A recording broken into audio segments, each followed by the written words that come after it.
Nos da la bienvenida la majestuosa Catedral de León, construida gracias a un enérgico obispo y al apoyo de Alfonso X el Sabio.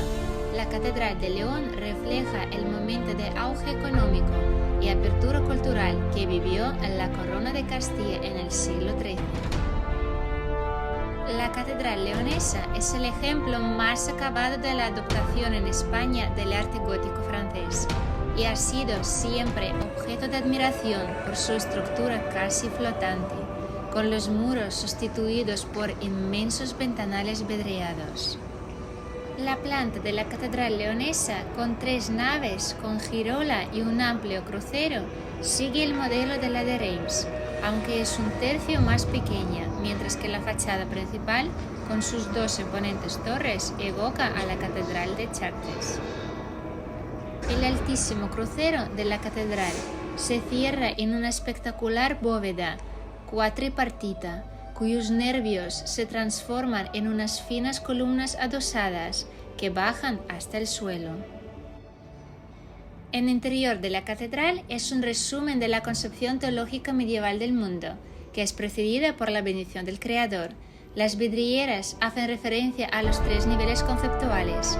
Se representan motivos vegetales típicos de León, hojas de roble, de vid, temas heráldicos, ventanas de triforio. Se representan santos, reyes y profetas. El claustro es un lugar magnífico. También es el almacén de los objetos que el edificio ha ido quedando y perdiendo a lo largo de siglos. Salimos a la ciudad, Palacio de los Guzmanes.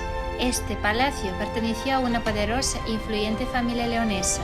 Lo que más destaca del Palacio de los Guzmanes es su fachada principal, donde se observa una decorada puerta del siglo XVI, flanqueada por columnas jónicas y coronadas con las estatuas de 2 soldados con el escudo de la familia.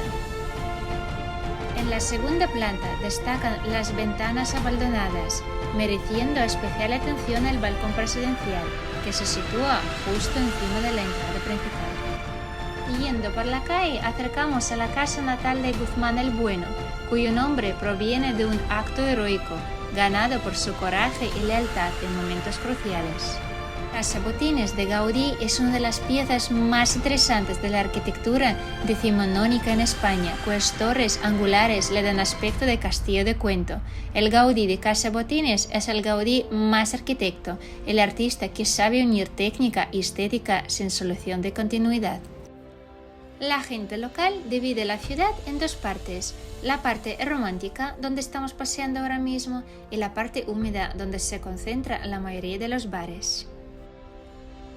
León es una ciudad muy importante en el Camino de Santiago. Hay un monumento de peregrino en la Plaza San Marcos. Aquí vemos el parador de turismo, cuya imponente fachada plateresca es la protagonista indiscutible de la plaza. Calijeando, llegamos al Ayuntamiento de León y su escultura El León de la Alcantarilla. ¿Pero tiene que ver el nombre de la ciudad con ese animal?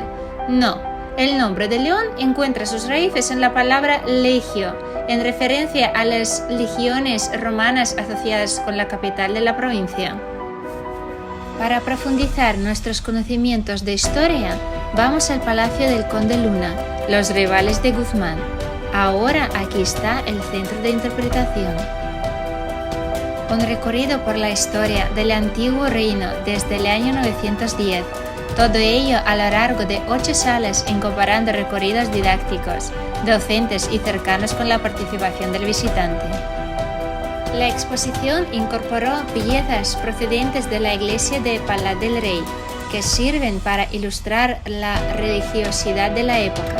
Asimismo, destacan las réplicas del Bote de Braga y del Cristo de Carrizo, cuyo original se encuentra en el Museo de León.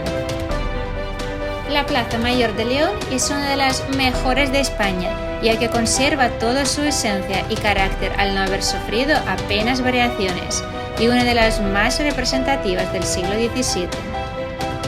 La Plaza del Grano es una de las plazas más originales y bonitas del antiguo León, y por la noche una de las más atrayentes y pintorescas. Antes aquí se hacía el mercado de los granos, del pan y otras cosas. La muralla de León es parte importante del patrimonio de la ciudad. Las viejas fortificaciones defensivas romana y medieval brindan hoy al público más de 2 kilómetros de recorrido junto a su base, y también hay partes que se pueden recorrer por arriba. Hay otro centro de interpretación desde donde se puede subir a pasear por la parte de arriba de la muralla. León, no importa qué época del año vienes, si tenga sol o niebla, te va a sorprender.